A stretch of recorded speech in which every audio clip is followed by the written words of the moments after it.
Okay, so I keep a small stack-on safe mounted inside my center console in my truck. If I'm carrying and I have to go someplace where I'm not allowed to carry, I take my pistol off and put it in there.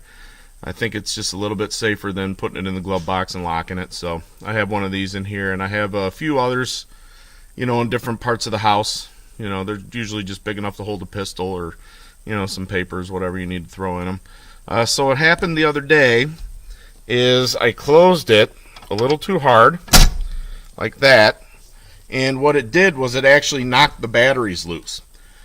So it's not a big deal. These come with a backup key. You just pop that little cover off, put the key in there, and it opens up.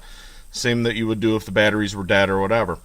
So, of course, every time I get one of these little safes, I hide the key in a super secret place so nobody can find it. And that's what happened to me the other day, is I couldn't find it. I was like, where the heck did I put that key? So I wandered around the house for a little while. Eventually I figured out where the key was. And so I just decided, well, if I have a few of these little safes, like I said, around the house. I have one on each floor and, a couple other safes around. So I thought, well, why don't I just put everything in one spot? I'm sure some of you guys have already done this, but I think it'll save me and maybe you a little headache in the future.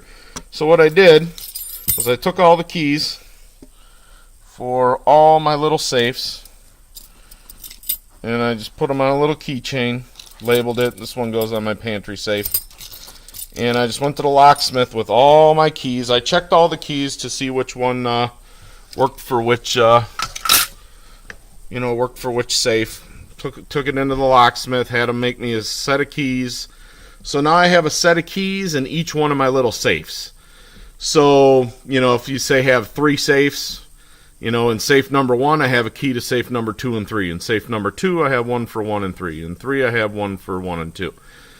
Yeah, so that way, if I ever do get locked out because the battery's dead or whatever, I can go into one of my other safes, get the set of keys, and I know I can open each one of the safes that I have. And it saves me trying to figure out where the heck I hid that thing to keep somebody from finding it, when in reality all it does is keep me from finding it.